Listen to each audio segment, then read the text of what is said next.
y los que después nos podrán seguir. Em, Hoy la presentación la estructuré en 3 partes. Se titula La multiculturalidad de su importancia en el fortalecimiento del producto turístico, em, pero dentro de las, vamos a ver si lo puedo pasar. De lo que se conversó, pues se definió como objetivos para esta presentación, primero revisar en un recorrido por el tiempo cómo se ha constituido históricamente la multiculturalidad en nuestro país, analizando aportes y desafíos, ejemplificar algunos espacios y eventos relacionados a la multiculturalidad que podrían ser aprovechados en el turismo y luego conocer dimensiones del turismo cultural en el mundo y pasos que vamos dando en Costa Rica. Em, Aunque está estructurado en 3 partes, yo me permití agregar 2 cosas más, porque en mi quehacer, pues yo también atiendo público, es decir, en mi trabajo como educadora en los diferentes museos en los que he tenido oportunidad de estar, he visto y he compartido, ¿verdad? Aforo con diferentes personas que se encargan de guiar, de dar seguimiento, de ofrecer a los turistas una interpretación y muchas veces hacemos un sancocho, como dice mi abuela, entre nación, nacionalidad, cultura nacional, identidad y multiculturalidad. Y aunque todo suena igual, ¿verdad? No lo es.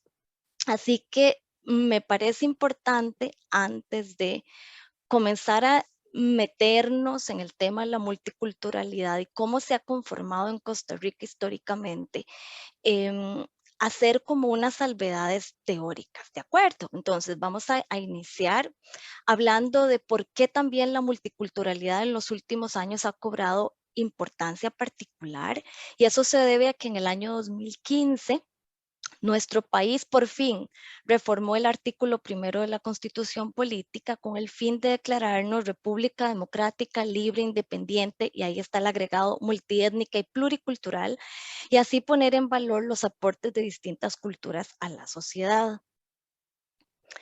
Se considera que nuestro país es multicultural debido a los flujos migratorios de diversas poblaciones que se han ido estableciendo en el territorio nacional desde la época casi que yo diría precolombina, colonial y hasta la actualidad, y que han aportado diversas culturas, tradiciones.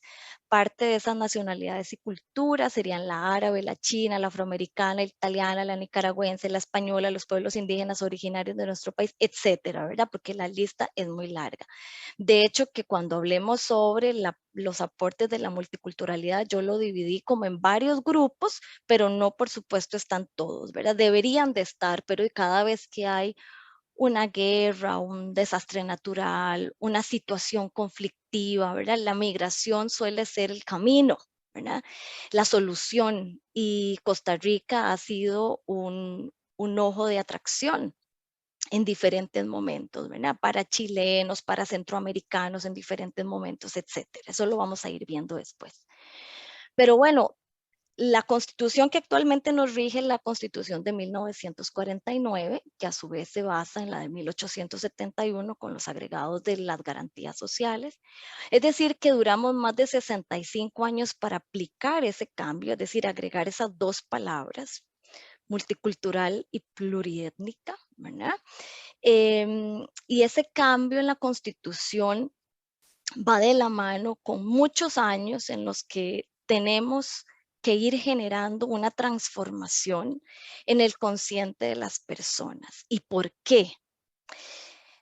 Es esta primera parte la que yo le llamo los resabios, es decir, hay un conjunto de ideas que se han ido heredando, muchas de ellas con fines políticos, de grupos de poder y que tienen que ver con creencias. Por ejemplo, desde la conquista de América por parte de los europeos se impuso toda una división, una estamentalización, lo que se llamó la sociedad de castas, con la idea de que la casta predominante era la que estaba arriba de la pirámide era la más importante, es decir, eran los españoles que venían de España, ¿verdad? Y debajo de ellos estaban los españoles nacidos en América, o sea que no había ahí mestizaje todavía, y esos ya solamente por estar en América se denominaban criollos, es decir, que a mayor europeización, o mayor eh, procedencia europea, pues más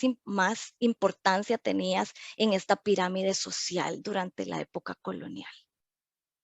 Posteriormente, no solamente en Costa Rica, sino en toda América Latina en el siglo XIX, conforme a las ideas liberales de orden y progreso, se va a crear una división entre civilización y barbarie. Entonces, por ejemplo, civilización era la urbanización, eran calles, eran calzadas, eran acueductos, era educación pública, y en cambio barbarie era el campo, la ruralidad, los trabajadores, los negros, los mestizos, los mulatos, los ambos, los indios.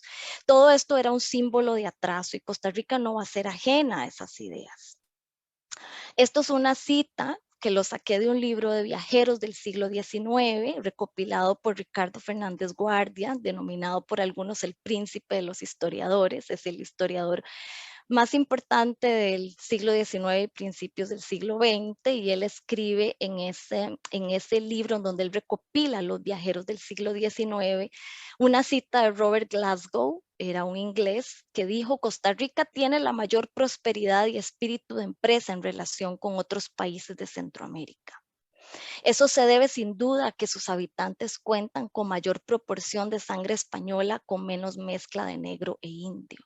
Los viajeros eran muchas veces enviados reclutados por diferentes empresas o gobiernos o tal, para ir haciendo descripciones de los distintos países de Centroamérica, con fines de conquista, de colonización de tierras, de expansión de agrícola, por ejemplo, en la parte bananera, o para ver si habían posibilidades, qué sé yo, de flora o de explotación minera. Entonces ellos hacían una serie de observaciones, pues científicas a sus ojos, ¿verdad?, acerca de lo que veían y lo comparaban con otros países. De ahí esta cita. Un ejemplo visual de ello lo tenemos en la pintura, bueno, que está en el billete de 5 colones, pero cuyo original está en el Foyer de Teatro Nacional, que se hizo en 1897 por Aleardo Villa, y ahí vemos que tanto se ha comentado sobre eso, la interpretación que de este europeo le dicen de lo que es Costa Rica en ese momento, a finales del siglo XIX, una Costa Rica florecida por el café, por la exportación del banano, que tiene además luz eléctrica, un floreciente comercio internacional o exterior, ¿verdad? Y entonces ahí se da como esta amalgama de cafetales en la playa, ¿verdad? Y una serie de que se han analizado ya en otros contextos como, qué sé yo, como falsos históricos que tiene, ¿verdad? Pero vean también la necesidad aquí de ambientar todo lo que tiene que ver con el contexto cafetalero, con mujeres que parecen más bien de una campiña italiana, ¿verdad? E inclusive una vez yo estuve en una charla numismática en donde hablaban sobre todos los elementos que rodean al billete en sí, y todos son higos, dátiles, es decir, son frutos que no corresponden realmente a nuestra flora. Otra imagen que habla sobre esta idealización o romantización de la blancura en Costa Rica como una aspiración también es esta obra Domingueando, de más o menos el año 1905, del artista español fundador de la Escuela Nacional de Bellas Artes en Costa Rica y también en Ecuador y en otras partes, Tomás Povedano de Arcos, un pintor académico por excelencia, una pintura de una composición simétrica, es un triángulo perfecto. En el fondo se ve la claridad que da una sensación de perspectiva narrativa o de profundidad, y hacia nosotros vemos acercarse la carreta, en donde hay 6 personajes dentro de la carreta, 3 a la izquierda, 3 a la derecha, 2 personajes afuera, también uno a la izquierda, uno a la derecha. Todo esto es para hablarles acerca de la exquisita composición de la obra, pero también he logrado unos detalles de la obra en donde se ven las facciones nuevamente de estas personas, ¿verdad? Que se supone que van en carreta en un día domingo, ¿verdad? De campo, porque así es el título domingueando apela como a esos costumbrismos que ya comienzan a escucharse a principios del siglo XX, que hacen alusión a este día domingo donde las familias costarricenses salían a pasear o salían a la misa o a compartir y qué sé yo, y ahí se ve esa imagen.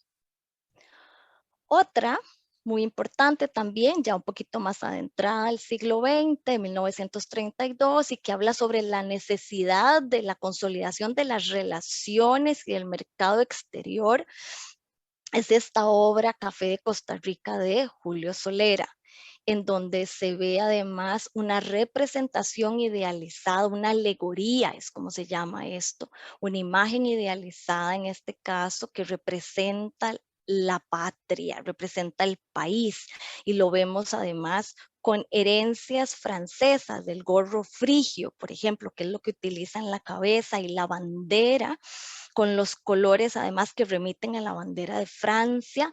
Vemos en el fondo también del mar está el barco que hace alusión a este comercio exterior, y bueno, esta patria costarricense le está dando, esta república, le está dando una taza de café a lo que suponemos es un consumidor o un comprador europeo por sus facciones. Ven, es decir, la imagen ayuda en este caso a consolidar ideas preconcebidas que están desde la conquista acerca de la superioridad racial europea. Y luego, posteriormente, en la segunda mitad del siglo XX, en medio de los cambios del Estado costarricense, se va a fortalecer el pensamiento de que éramos un país de igualiticos, ¿no? De nuevo, Ricardo Fernández Guardia va a escribir en la Cartilla Histórica de Costa Rica, que ha sido el libro de estudios sociales que se publicó por primera vez en 1905 y ha tenido más reimpresiones en el país, escribió lo siguiente: los españoles de Costa Rica, por falta de minas y de la gran escasez de población, se vieron reducidos a la mayor pobreza y a tener que cultivar la tierra con sus propias manos para no perecer de hambre. Eso ayudó a crear una sociedad homogénea de labriegos y sencillos que enfrentaban juntos la miseria y el aislamiento que padeció la provincia en la época colonial. Eso sirvió para inculcar en el costarricense hábitos de trabajo y sobriedad que más tarde dieron frutos. Y esto es importante porque entonces quiere decir que además de el ideal de blancura, hay una idea también de homogeneidad, es decir, de que somos parejitos, ¿verdad? De que casi todos somos blanquitos, ¿verdad? Pero yo no sé ustedes, pero yo mi familia, digamos, mi hermana es rubia, ¿verdad? Y tengo primas colochas, y eso habla en nuestro propio entorno cotidiano de la diversidad y de la riqueza que somos. Puede que haya características de la Costa Rica colonial que son diferentes a la realidad que se vivió en Guatemala o a la realidad que se vivió en Nicaragua o qué sé yo, pero de eso a estas afirmaciones lo que hacen es crear una idea no tan acertada de la diversidad que somos.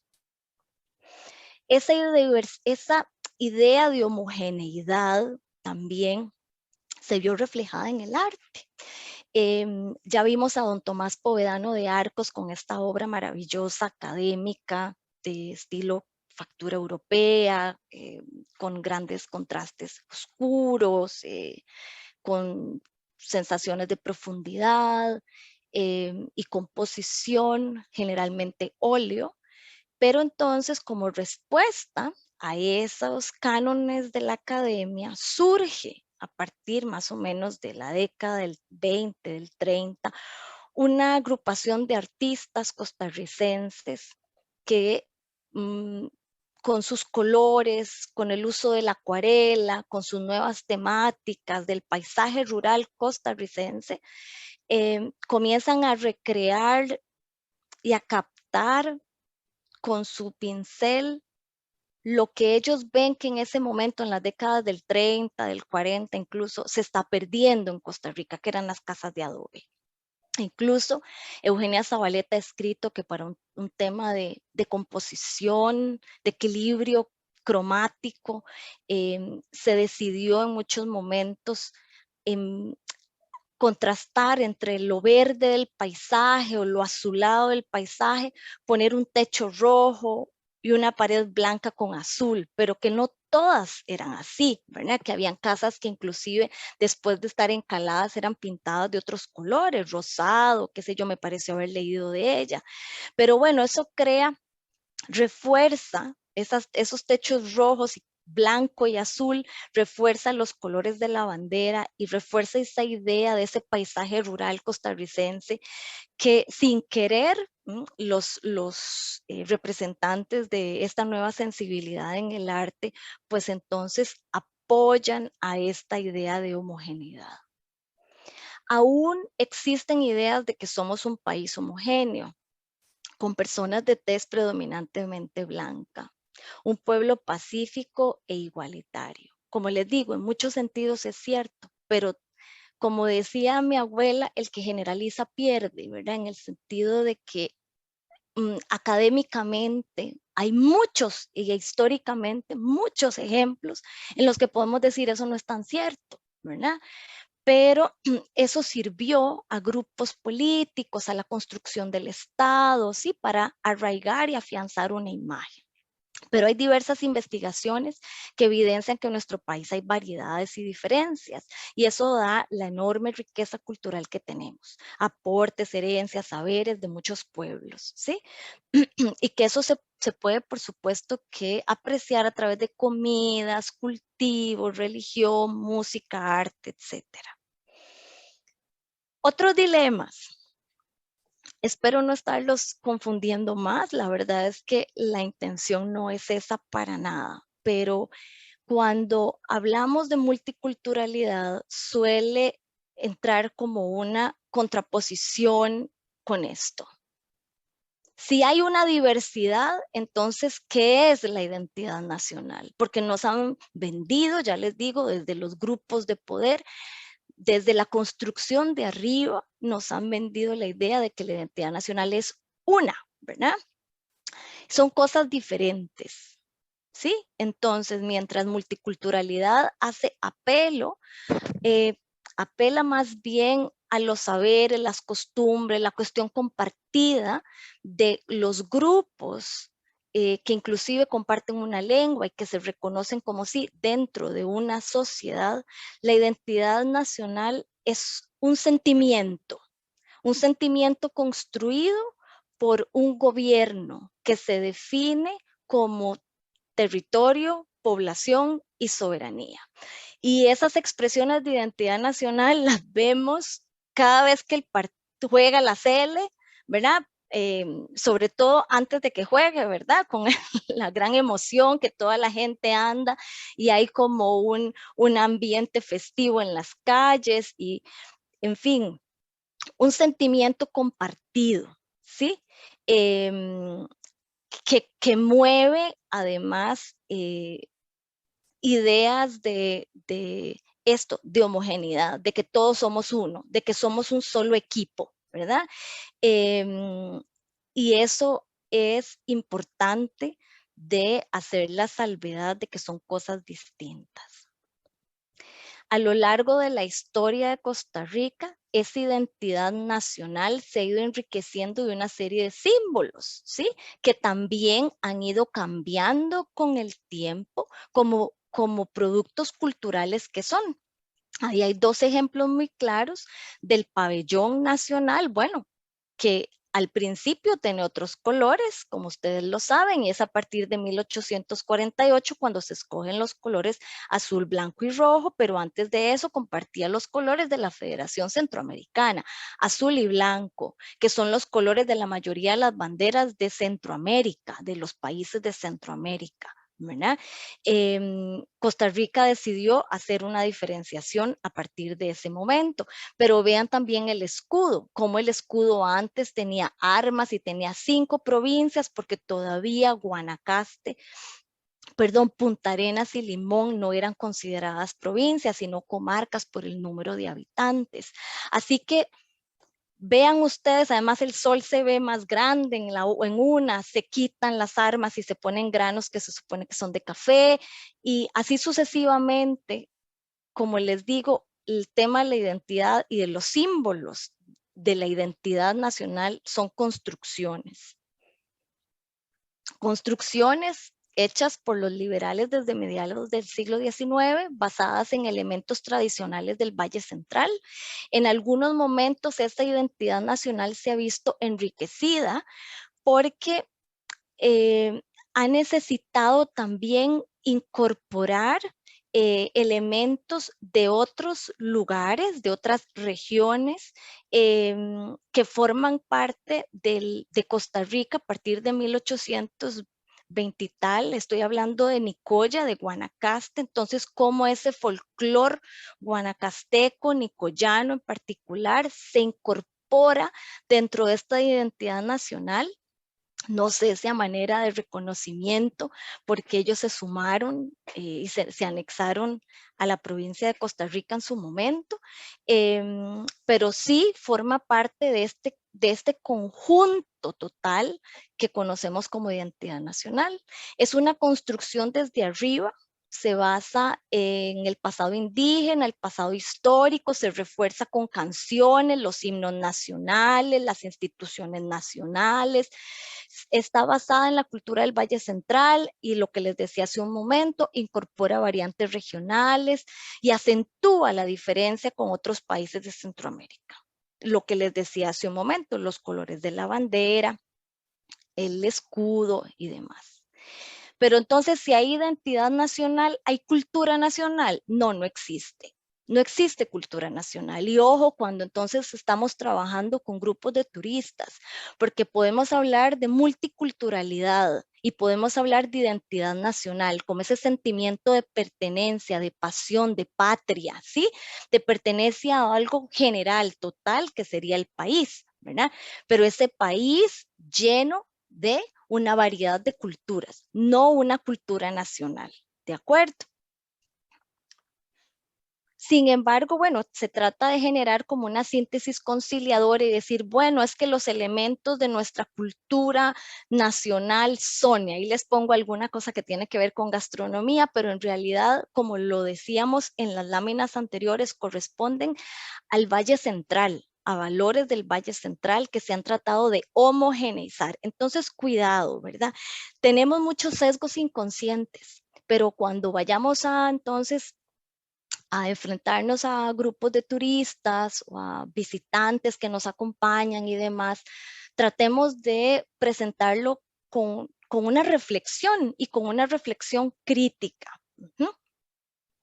Ahora sí, yo le puse aquí al país el tronco y sus ramas, es decir, para tratar de abarcar toda esta multiculturalidad. Como les dije al principio, no están todas, pero bueno, hay algunas de ellas. La conformación de la etnicidad primaria costarricense es similar a la del resto de América Latina, derivada de la unión de 3 grandes troncos raciales principales: el español conquistador, los aborígenes americanos y la población africana traída como mano de obra esclava importada de África. Este es un detalle del mural del Salón Dorado que está en el Museo de Arte Costarricense, y que en sus 4 paredes cuenta la historia de Costa Rica como en una línea del tiempo. La primera pared, que sería la pared dedicada o abocada a la parte precolombina, muestra algunas de las tradiciones culturales que todavía persisten en el día de hoy, como en el caso de los borucas, ¿verdad? Y eso me da pie para comenzar a hablar de la raíz indígena. En Costa Rica habitan 104,000 personas que se autodefinen como indígenas y que constituyen el 2.4 de la población total del país, según un censo del 2011. Se trata de habitantes originarios del territorio y sus descendientes. Se dividen en 8 etnias distinguibles pertenecientes todas al área intermedia o mesoamericana según sus influencias culturales. Bribris, Cabécares, Terrabas, Borucas, Nobes, Malecu, Chorotegas y Huetares, y residen en 24 reservas mejor conocidas como territorios indígenas. Se supone que esos territorios tienen una relativa autonomía, pero bueno, sin embargo hay muchísimas presiones desde que fueron fundadas hasta la actualidad, presiones por la tierra e incursiones de otras migraciones a esas tierras. En el pasado, el territorio que hoy conocemos como Costa Rica estuvo habitado al menos por cerca de 500,000 de personas. Eso es lo que arrojan los datos, inclusive después las apreciaciones del obispo Til en el siglo XIX, ubicados a lo largo del territorio y organizados en cacicazgos, bajo influencia mesoamericana, que sería la roja del norte, central, la verde, y diquis, lo que en el sur, lo amarillo, lo que hace a estos pueblos precolombinos bastante heterogéneos desde sus inicios. Por eso la conquista española fue difícil en estas tierras, porque no había realmente como, a diferencia de México o Perú, que había una estructura más jerárquica, donde entonces se quita una cabeza que va a ser un principal y a partir de ahí se puede desestructurar toda la sociedad. En este caso eran una serie de sociedades que tenían relaciones de intercambio trueque entre ellos. Y bueno, entonces eso va a generar que la conquista y colonización sea más fácil o más eficiente en el lado del Valle Central hacia Guanacaste y no tanto en el área Caribe y sur del país. Los asentamientos fueron variando en su complejidad con el aumento de las estructuras sociales y hasta la llegada de los españoles en el siglo XVI, hubo un incremento en el tamaño y la variedad del diseño de las aldeas, diferencias regionales se acentuaron, habían numerosos cementerios, simples y complejos, obras de infraestructura masiva, diversidad de bienes domésticos y suntuarios, desarrollo de orfebrería, sobre todo en el sur, intercambio regional y conflictos entre cacicazgos por territorios y recursos. La presencia de numerosos cementerios simples y complejos se explica cuando uno visita en los museos o en monumentos arqueológicos, nacionales arqueológicos como Guayabo, por ejemplo, que hay tumbas de cajón, tumbas de empaque, de diferentes tipos, unas cerradas, unas abiertas, unas rectangulares, unas con tapa, unas sin tapa, unas con envoltorio, otras sin envoltorio. Eso habla, se explica por esta diversidad que hubo, ¿de acuerdo? Y luego también la jerarquización social, que incluyó a individuos principales como el cacique y el chamán, pero también hubo artesanos especializados, agricultores, y bueno, y luego también producción de objetos con símbolos de poder. Entre esos objetos que se pueden apreciar en el Museo del Jade en este momento, jade no es una piedra especial, no es solamente la piedra verde que se extrae desde Guatemala, porque en Costa Rica no hay yacimientos de jade, ojo, sino que son jadeitas, serpentinas, una serie de piedras de colores que juntas, hiladas, tienen un significado de poder, de rango en las sociedades precolombinas. Eso es jade social, ¿de acuerdo? Y cómo al principio los líderes, el chamán, las personas importantes utilizaban piezas de jade, pero poco a poco, gracias al extenso, intensivo comercialización e intercambio entre las regiones, pues el jade se piensa que se popularizó mucho y de ahí que entonces comenzaron a hacerse redes de intercambio y de producción de piezas de oro, sobre todo del sur con el norte de lo que sería Colombia, Panamá. dando origen a piezas como esta que estoy presentándoles aquí, que es una pieza lo que se llama antroposomorfa, que quiere decir que tiene un centro humano y tiene elementos de animales, formas de animales, porque alude a la capacidad simbólica del chamán o de ese líder espiritual de transformarse o de llegar a los diferentes planos, ya sea llegar al agua, llegar al aire, llegar entonces a la tierra, a las diferentes dimensiones, y con eso entonces alcanzar ciertas capacidades que les permiten resolver problemas, saber cuándo ir a la guerra, cuándo cazar, cuándo sembrar, etcétera. Entonces ahí lo vemos también con asociaciones de animales como monos, serpientes, rana también, y una serie de elementos de diseño como espirales que son alusivas al agua. Ay, qué vacilón, se me perdió una imagen aquí, aquí está, ahora sí. El proceso de contacto, conquista y colonización de América produjo el rompimiento de eso que veníamos hablando. En este proceso de conquista y colonia, las poblaciones indígenas se diezmaron debido a la guerra, a los trabajos excesivos a los que fueron sometidos y a la propagación de diversas enfermedades como el sarampión, la viruela y la gripe. También existieron indígenas que no pudieron ser conquistados o que escaparon de los sistemas de dominación español, huyendo hacia las montañas y bosques. Estos grupos lograron mantener parte de sus creencias y costumbres y son los que dieron origen a estos 8 grupos indígenas actuales ubicados en 24 territorios, lo que les comentaba al principio. África. Vea qué viajadera nos tenemos.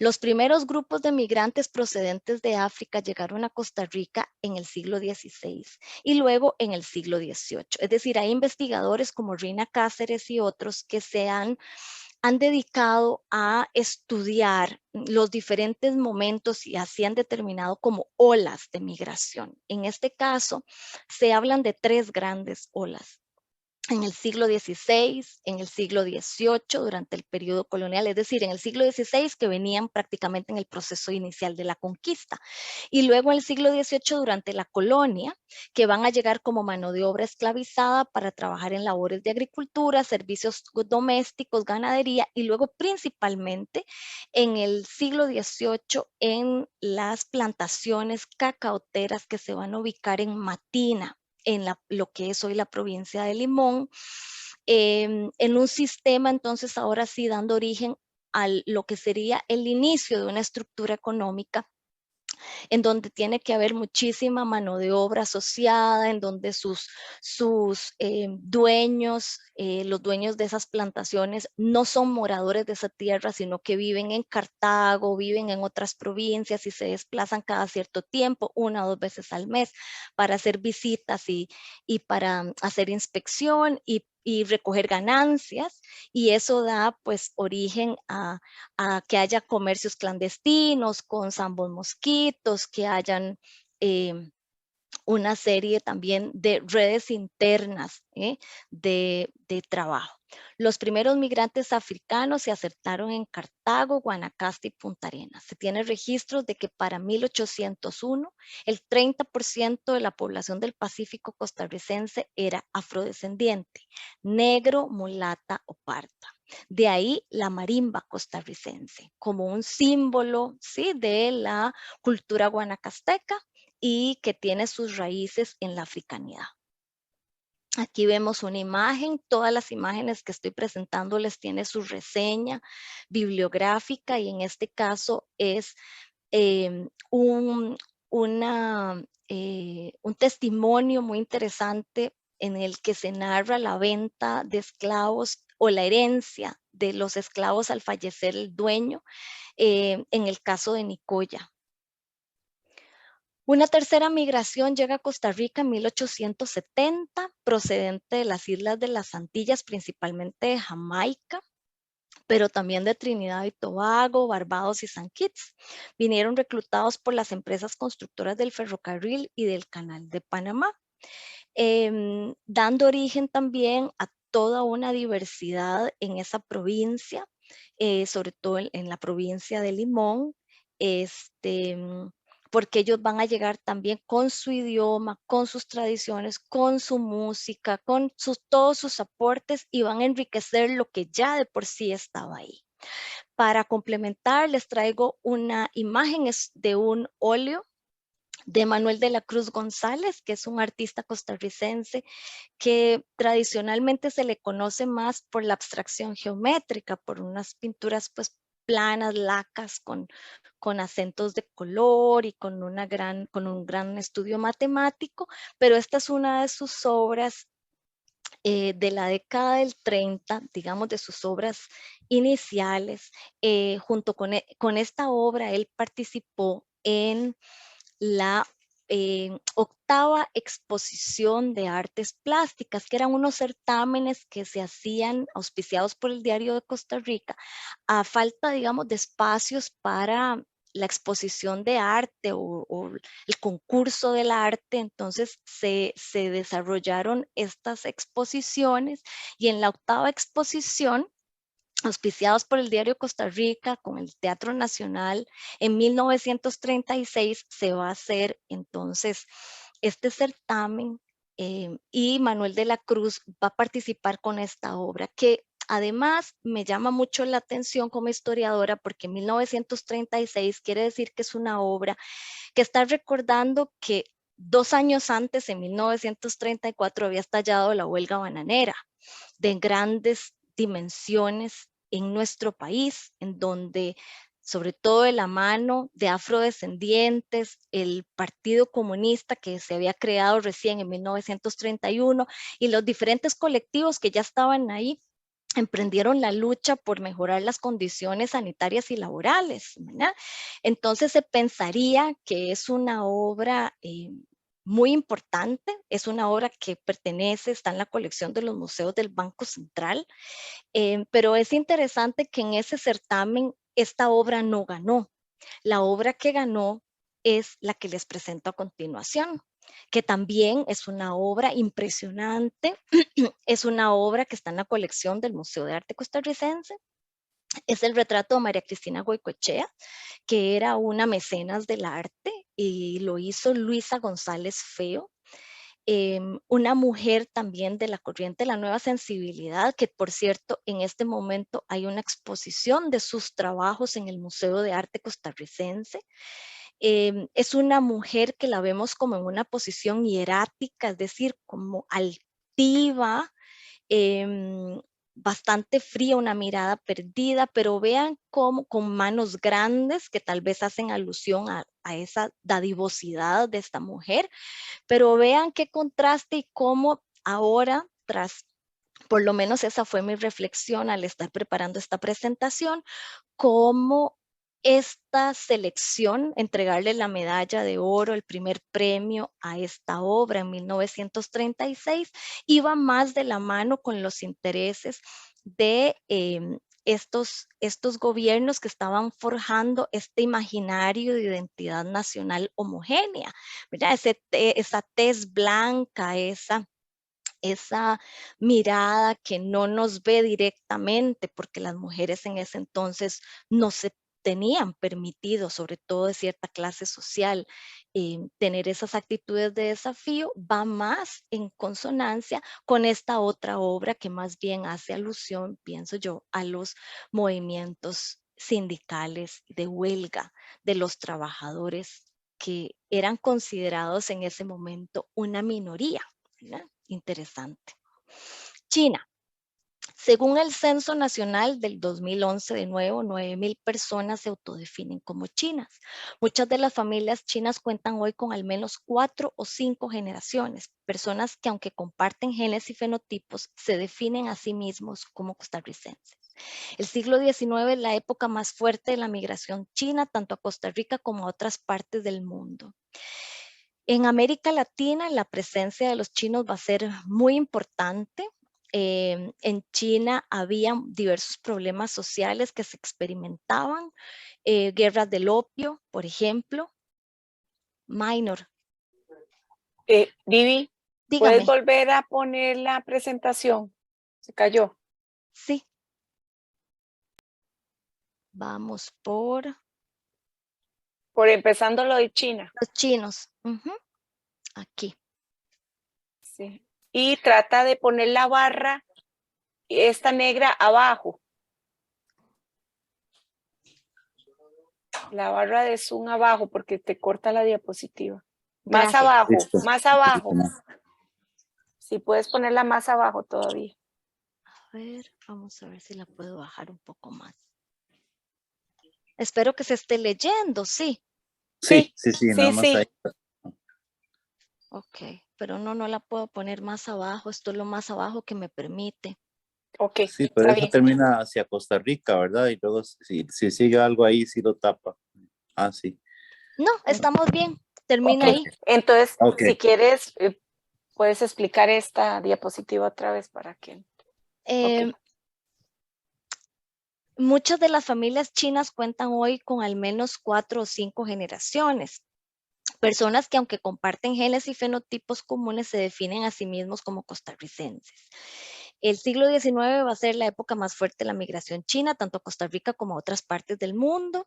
Los habitantes chinos, sobre todo del sur de China, van a migrar a América Latina debido a diversos problemas sociales que experimentaban. Por ejemplo, las guerras del opio, por ejemplo, también problemas demográficos, y se habla en general de 2 o 3 grandes momentos de la migración china hacia Costa Rica. Una primera en la década de 1870, tal vez un poco antes, para la construcción del ferrocarril al Atlántico. A Costa Rica llegaron aproximadamente 653 chinos procedentes de Macao bajo contrato durante 8 años, trabajando 12 horas diarias, y muchos huyeron ante los malos tratos. La apariencia de estos hombres, sus hábitos de consumo de opio y su religión fue motivo de duras críticas por parte de importantes sectores de la sociedad costarricense. Por ejemplo, un diario costarricense escribió lo siguiente sobre los chinos. En 1875, la Gaceta escribió: los chinos tienen vicios de educación, males de raza prejudiciales a la salubridad pública. Son jugadores y ladrones, insubordinados, crueles y vengativos. El abuso del opio y la inclinación al suicidio los hace peligrosos especialmente para el servicio doméstico. Muchos de los chinos que llegaron a nuestro país en esta primera oleada fueron utilizados para el servicio doméstico, de ahí la palabra china, chinear, como mimar, ¿verdad? Cuidarnos, ¿sí? Que se refiere a ese trabajo que hacían los chinos en diferentes viviendas en el Valle Central, no solamente en las regiones.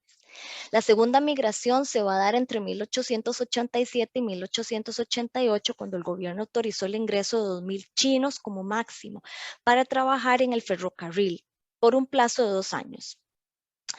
Este grupo, según las disposiciones gubernamentales, podía vivir solo dentro de los terrenos de la línea. Como en 1888 cesaron los trabajos del Canal de Panamá, muchos afrocaribeños vinieron a trabajar aquí, por lo que se cree que no vino toda la cantidad de chinos autorizada. Sin embargo, los trabajos de los chinos, eso generaba muchísimos conflictos sociales dentro de este espacio que tiene que ver con el ferrocarril y la plantación bananera. Hay un trabajo de Philippe Bourgeois, Banano, etnia y lucha social en Costa Rica, en el que él comenta que se generan muchísimos problemas porque los chinos ganaban menos que los afrodescendientes, los chinos trabajaban más horas, ganaban menos, y además por una tradición ancestral eran los expertos en manejar la pólvora, importantísima para abrir entonces los canales y las diferentes vías para el ferrocarril. Los afrocaribeños tenían el dominio de la lengua, del idioma, el inglés, ¿verdad? Y también eso va a generar muchas rivalidades, no solamente entre ellos, sino también con los indígenas y con otras migraciones centroamericanas que van a darse cita ahí en esta zona. A pesar de la opinión pública desfavorable, los chinos, una vez que finalizaron sus contratos, se abrieron camino trabajando en el comercio en Punta Arenas, Limón y Guanacaste, en donde establecieron lavanderías, taquillas, hoteles, fondas y pulperías. Venían procedentes también de Estados Unidos, Panamá y Guatemala. Otros ingresaron de forma ilegal, se cree que provenientes de Panamá y Jamaica. Muchos de los chinos en realidad tenían un destino que era Estados Unidos, porque iban para la fiebre del oro de California.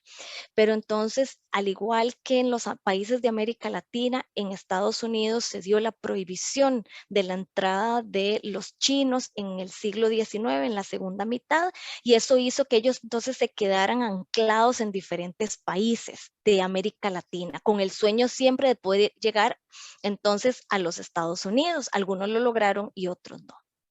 Finalmente, en el decreto de 1897 se prohibió definitivamente la inmigración china a Costa Rica. Y les comparto una obra de Otoapuy que se llama La Deidad de los Viajes. Es una obra de gran formato, es un acrílico sobre lienzo que habla sobre los aportes de la comunidad china a Costa Rica. Vemos la mujer entonces también portando los colores de la bandera, un plato de comida y mucho de la estética de estos grupos. Es una obra de 2011. Los europeos en el siglo XIX y en el siglo XX. Debí de haberme referido a los europeos que vienen a América en estos primeros 3 viajes de conquista y colonización. Pero no lo hice con la esperanza de luego, más bien si hay preguntas y qué sé yo, pues poderme extender por ahí, pero o poder hacer luego una segunda parte de esta presentación, porque eso en sí mismo es un tema y todas las condiciones que ellos vivieron para aventurarse en esta conquista de América. Según el Censo Nacional, de nuevo, del 2011, se dice que existen 1.806 españoles y casi 1.500 italianos viviendo en Costa Rica. Ambos son considerados uno de los grupos europeos de mayor presencia e influencia en el país. Sin embargo, también la colonia inglesa y la colonia alemana tienen una participación y cohesión importante con la sociedad costarricense desde el siglo XIX, vinculada sobre todo al negocio del café. Se calcula que hoy hay más de 5.200 británicos en Costa Rica que forman la segunda mayor comunidad europea después de los españoles. Los alemanes van a llegar a Costa Rica desde el siglo XIX. Por su capital económico tenían buenos nexos políticos y comerciales, lo que les va a permitir integrarse rápidamente a la vida política y económica del país. Por su parte, los italianos, aunque habían venido antes de manera esporádica, en el contexto de la construcción del ferrocarril entre 1887 y 1888, se trajeron de Italia cerca de 1.500 personas para finalizar la vía del Atlántico.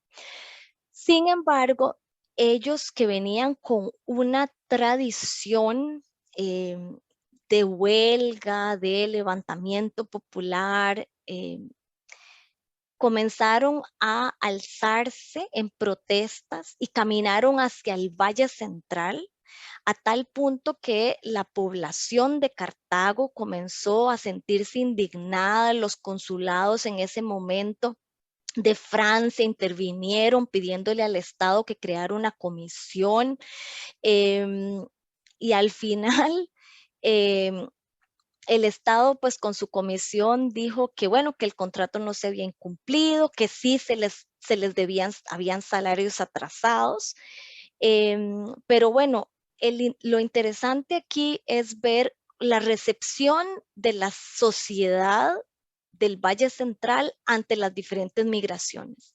Ya vimos lo apartados que es el tema de los afrocaribeños, hasta el momento el rechazo que la sociedad siente inicialmente por la migración china, y en cambio los italianos se desplazan y hacen una huelga y caminan hacia el Valle Central y son recibidos y acompañados por la sociedad cartaga, que incluso los asiste, les dan ropa, comida, escriben un montón de cuestiones en los periódicos de época donde están escandalizados por la situación y las condiciones de vida que tienen estos migrantes. Al final, el 60% con ayuda del gobierno de Costa Rica va a ser repatriado y un 40% va a optar por permanecer en el país, la mayoría de ellos dedicados al comercio y en menor grado a la agricultura. Y luego llegaron otros italianos que se dedicaron a grandes y pequeños comercios. Giacomín, Musmani, ¿verdad? Esos son nombres que todavía hoy nos hacen eco en nuestro país y que son de origen de familias italianas afincadas en nuestro país.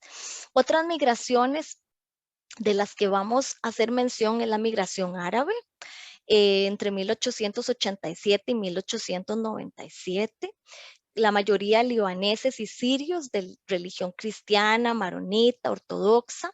En el caso particular de los libaneses, van a dejar sus tierras por la crisis económica que asoló el Imperio Otomano, por la violencia interreligiosa. Y otra migración árabe de relevancia se va a dar después de la ocupación israelí en Gaza, en la ribera occidental, en 1967. También recordemos la gran cantidad de familias palestinas que van a escapar de la guerra, de mayoría de fe musulmana, y alrededor de 50,000 costarricenses son descendientes de migrantes de los territorios, hasta 1945. Tenemos descendientes de sirios, palestinos, libaneses y jordanos. La población de origen libanés representa la mayor comunidad árabe del país y la aglomeración procedente del Líbano más grande de América Central. Y no es la única migración de importancia. Los judíos, en el contexto de la Primera y la Segunda Guerra Mundial, van a migrar y van a venir a nuestro país. Hay libros interesantes que cuentan todas las vicisitudes que estos grupos humanos tuvieron que pasar y cómo entonces se dedicaron también a hacer negocios tocando puertas, casas de puerta en puerta para vender sus productos, ¿verdad? Y cómo al principio hay hasta chistes de los judíos en Costa Rica, de que les regala un banano y después le pregunta, ¿y cómo le gustó? Dice, la cáscara muy dura, ¿verdad? Porque no los conocían. Otras, la salvadoreña, la nicaragüense, en los contextos de las guerras fratricidas en Centroamérica, desde el siglo XIX, la chilena, sobre todo con el derrocamiento de Salvador Allende y la llegada de Augusto Pinochet, entonces hace que haya una oleada sobre todo de artistas, intelectuales, gente de teatro, gente de pintura, de danza, que reactivan el sector artístico costarricense en las décadas del 60 y del 70. Para cerrar esta parte, les tengo una pintura de Julio Escames, un chileno que vino a Costa Rica justamente en ese contexto, en 1974. Un pintor de un renombre, de un gran renombre en Chile, en época de Salvador Allende y que viene huyendo con la dictadura. Y vean él cómo en su Apocalipsis hace una mezcla de elementos, además con pinturas con una composición y un manejo, digamos, de la anatomía, del escorzo y tal, impresionantes, pero en esencia, por lo menos en la parte, en primer plano a la izquierda, se ven las oleadas de migrantes, como siempre detrás de todas esas guerras, tormentas, enfrentamientos, esa sequía, esa destrucción ambiental, hay también migraciones humanas y eso es una constante, ¿verdad? En el mundo, en este momento también en Europa lo está pasando con Ucrania y Rusia.